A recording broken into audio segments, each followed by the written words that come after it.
Hello. In this chapter, we're going to be discussing influencing client actions and decisions using empathetic self-disclosure, feedback, directive, psychoeducation, logical consequences, and decisional counseling. So, empathetic disclosure. Self-disclosure is to present and is present and unavoidable. A lot of times, it's easier to talk about yourself than anyone else, right? But again, remember what the rules with self-disclosure is. You never want to disclose enough. Disclose anything that doesn't help the client. It needs to benefit the client, right? Anything else makes it about you. So it takes one of these three forms: is deliberate, unavoidable, and accidental. Trust and openness are often essential to establish a counsel relationship. So self-disclosure can help you build trust or whatnot, but remember, it has to benefit the client and not yourself. As a counselor, you are in a position of power and influence, and the client can overreact to what you say. So you need to be sensitive and aware of the client's needs. There are some controversial topics that many therapists argue against and suggest is more distant persona. Humanistic and feminist counselors value self-disclosure. Multicultural theory supports self-disclosure early in the session to build trust. But research reveals the decline of counselors who self-disclosure report lower levels of symptom distress and like counselors more. So appropriate and culturally sensitive self-disclosure encourages client talk, creates trust between counselor and client, and establishes a more equal relationship. So self-disclosure, again, you want to share your own related past experiences and things that can benefit the client, right?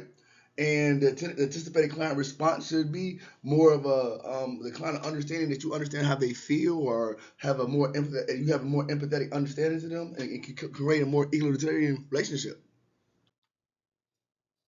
So the skills of empathetic, the self-disclosure. So counselors share thoughts, feelings, and experience with the client. It's genuinely, it needs to be in a timely manner with appropriate tense, and be careful not to monopolize the client's time and make it about yourself. So you want to listen, self-disclosure, share briefly, use I statements, share and describe briefly your thoughts, feelings, and behaviors, and be empathetically genuine when you use that with immediacy and in the proper tense. Genuineness is really important. You want to make self-disclosure relevant. In relation to self, counselors must truly and honestly have had the feeling, thoughts, or experiences that they are shared. And in relation to the client, experience must be the same or similar in synchrony with client feelings and experiences. Immediacy, making self-disclosure relevant. Use now versus there and then. Pretense is often the most powerful self-disclosure. Tense variations can also strengthen and soften the power of self-disclosure. Timeliness, making self-disclosure relevant. Counselor self-disclosure is not necessary when clients' conversation is going well. Empathic self-disclosure can help clients having trouble talking about a topic. Too deep or involved self-disclosure may frighten or distance the client. So cultural implications and exploring differences. You cannot expect to have experienced all that your clients bring to you.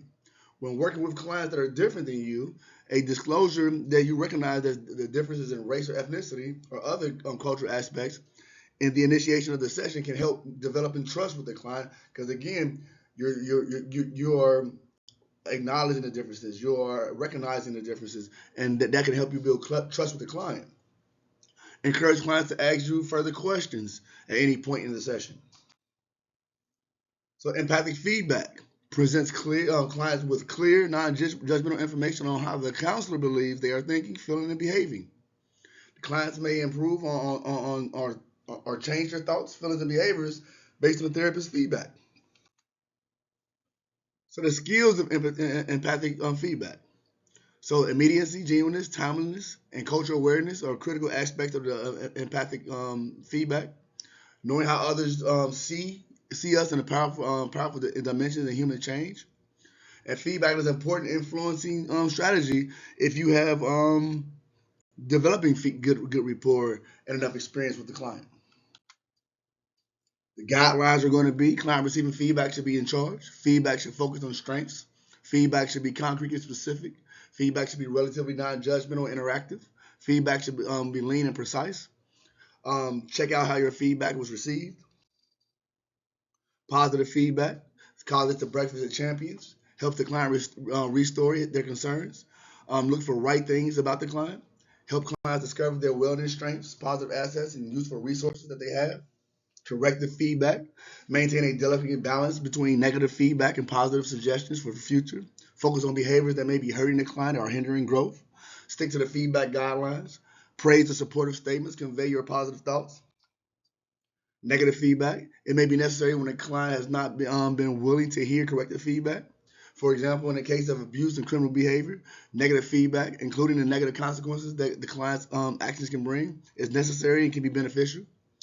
It is our responsibility to act in these situations, but listen to the clear point of view. Accept feedback from the client. It is wise to check out and ask the client how things are going. Observing the skills of empathic self-disclosure and empathic feedback. The session included in this section of the chapter is an expert for later stages of another session with Madison and the counselor. So that, again, this was a situation that was put into the chapter or whatnot that discussed the skills of empathic self-disclosure and feedback that is there for you to view if you look there in the book. So directives providing information in psychoeducation. If you listen carefully and fully, many clients can generate their own new ways of thinking, feeling, and behaving. However, most would benefit from expertise through the use of your of influencing skills. So directives, information, and psychoeducation. Share specific information with the client, offer advice or opinions on how to resolve issues, and provide useful suggestions for personal change. Through psychoeducation, teach clients specifics that may be useful in a variety of life situations. Psychoeducation is very powerful. It is very impactful when you educate clients on certain topics that they don't fully understand. For instance, in substance abuse, educating them on how the substances damage the brain and how the neurotransmitters are developed through substance use, how it impacts the neural network, how the synaptic gaps are impacted with those neurotransmitters being filled and how that affects cravings and those kind of things. Help clients to understand better what's happened to them during their use. So it also provides them information of some of the what's and why they're experiencing what they're experiencing. So giving clients information, offering psychoeducation, or making suggestions can be an important part of counseling. Unless the advice is actively sought, it is very difficult to be heard. Present information, advice, instructions, opinions, and suggestions to other people. But you need to be aware. Excessive emphasis in the area may lead you to forgetting listening.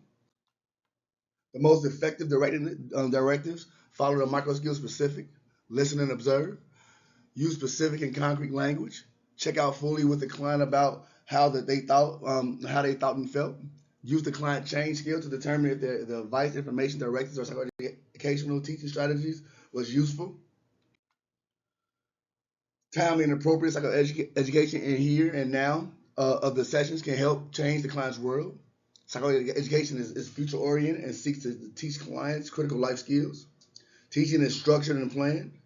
Introducing therapeutic lifestyle changes, teaching social skills, or training thought stopping or forms of education. The steps of teaching listening skills. Check out your client's interest in learning listening skills. Role play, ineffective listening.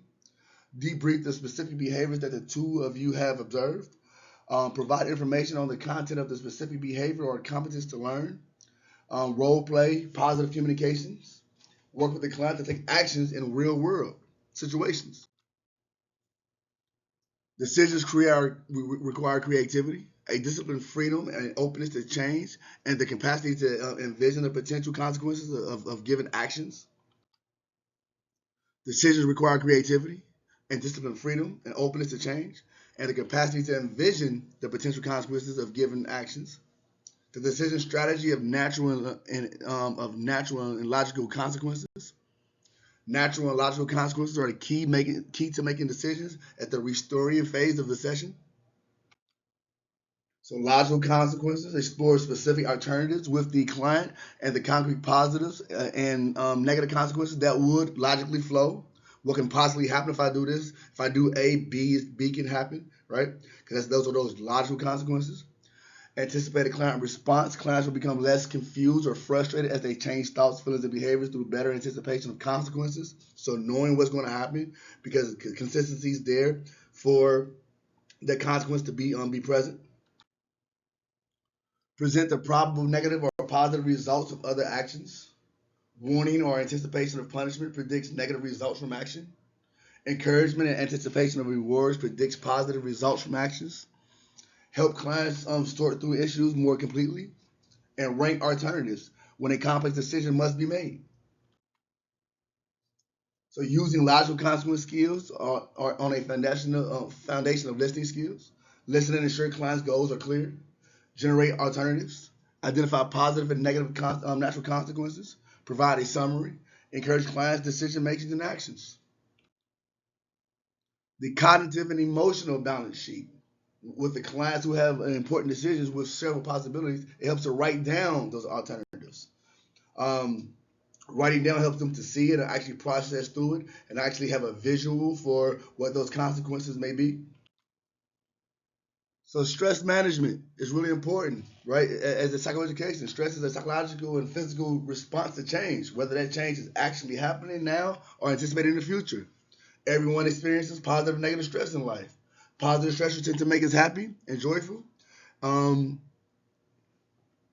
and negative one's going to have the exact opposite of that.